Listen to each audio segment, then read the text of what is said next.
Hey everybody, and welcome to the Daily Scopes for the 25th of January.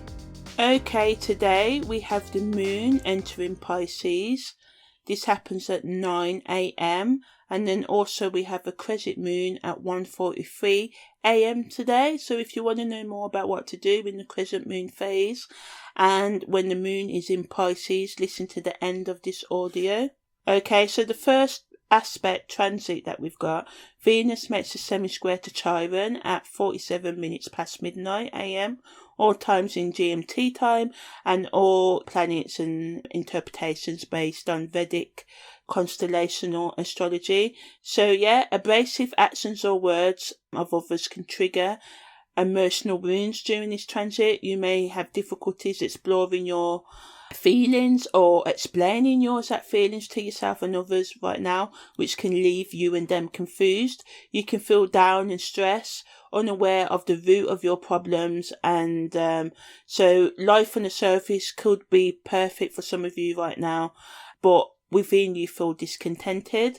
The key to resolving your problems is taking an honest look at the experiences from your past, being real about the traumas and emotional wounds they have caused that you have buried, thinking about the steps you can take, or seeking help to resolve your inner tension once and for all. The Sun also makes a sextile to Jupiter at 1:33 a.m. today, so this allows for you to get support from those who are in power or being the one with authority that helps others. It's good for sorting out contracts and other important paperwork, taking time out to do some physical or psychological travel. This transit can see you or others focus on social activism or some other activity that seeks to help increase the well-being of the less fortunate members of society. You could volunteer at a homeless shelter, psychological health helplines, visit the sick in hospital, or give to charity in some other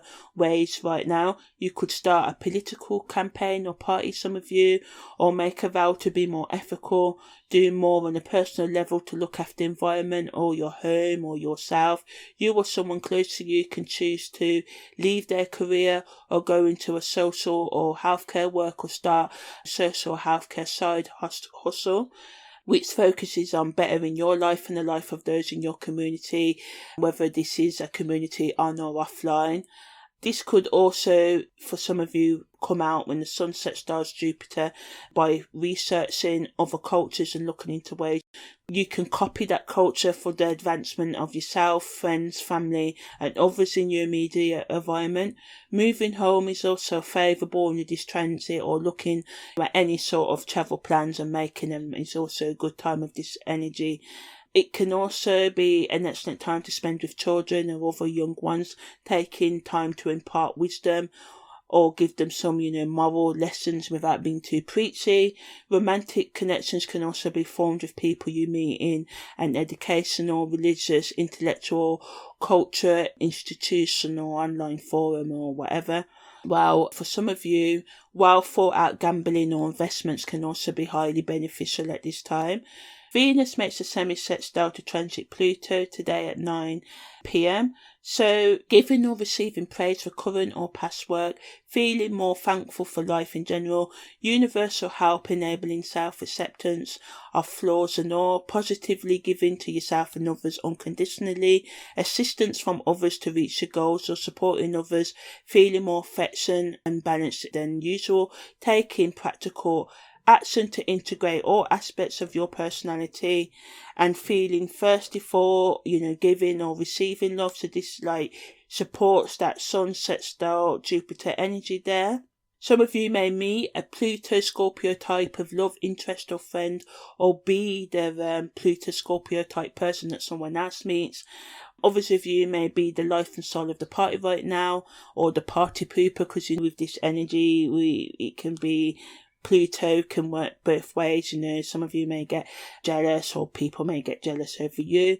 Although for some of you, this can be a period where the hard work you've done in the past is recognised and you get some sort of praise. You and others will look at change with more cooperation at this time, even if you have been resistant for a long time to get out of your comfort zone.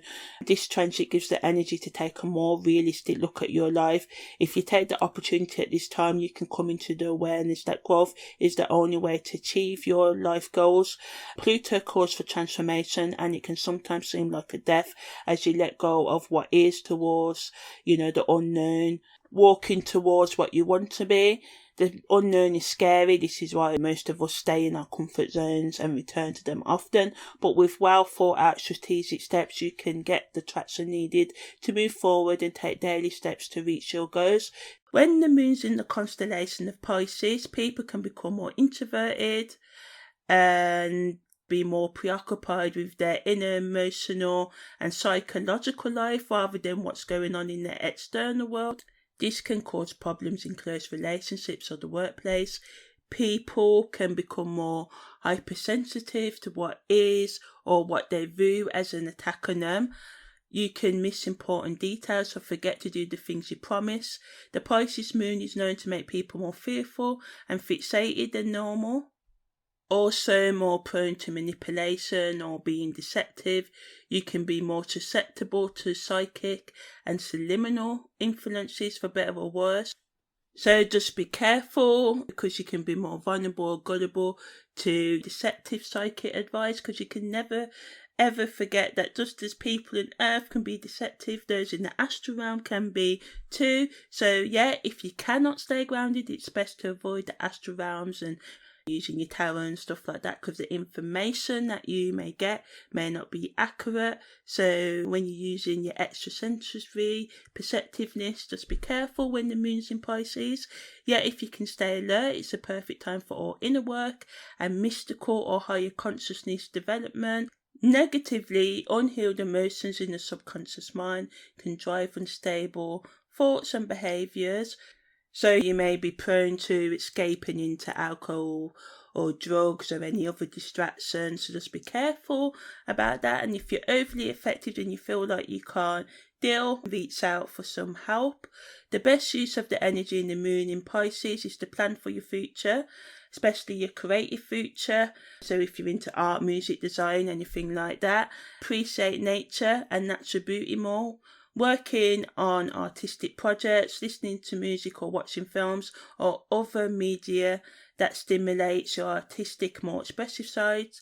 Do all your best to avoid excessive daydreaming and stay realistic in all you do, especially regarding your career and your finances and your romantic life. Helping those who may be going through a bad time right now, or someone could show you empathy if you're feeling down. Take some time out to meditate, practice mindfulness, maybe some Tai Chi, yoga, gentle dance, or primal screaming if you just want to let it all out. Self-soothe, relax and explore the psychic and occult only if you can stay grounded. Said that twice because it's important. And it's also an excellent vibration to make strategic plans for dealing with any unhealed psychological, emotional or spiritual trauma as well. For you gardeners out there, when the moon's in the constellation of Pisces, it's time to plant and transplant, especially leafy crops. Roots can recover quickly, and planting your crops during the Pisces moons, even if you're doing it indoors, can promote immense root growth. So the key words of the waxing crescent moon are self-assertion, creativity, focusing on taking actions to make your goals a reality versus thinking about how you can do so. Increase awareness, having breakthroughs in your challenges, ability to learn quickly. Waxing means that the illuminated part of the moon is increasing in light. So in astrology, the waxing crescent moon is the first phase which moves the moon towards the full moon period after leaving the new moon stage. During the waxing crescent phase, the night sky reveals a pale crescent with a thin silver light. If we can see the moon that night, that brings in the first sign of the new first quarter moon. This celestial event signifies a spiritually charged moment, as the waxing moon symbolises growth and manifestation. It is a time of reflection and intention setting. when we can harness the potency of the moon to bring our hopes and wishes into the physical world. The waxing phase is a time to start taking slow and steady action towards working old goals or any goals that you set at the time of the new moon. So if you vow to start or continue healthy eating, to exercise or any other routine, this energy helps you refocus. Now is also the time to start your research if you lack any information that will help you reach your goals. Also a perfect energy that gives courage, allowing you to make that leap of faith, supporting others, networking or asking for help from those in authority. Now is the time to build a solid foundation and soaring your future success. After the energies of the new moon have been fully absorbed, we may start to feel a greater sense of motivation and purpose and be ready to embracing our desires with open arms. So yeah, let the waxing moon be a reminder to focus on your goals and intentions and channel the energy of the crescent night skies to bring your dreams into reality slowly but slowly. So yeah, that was the daily scopes for the 25th of January.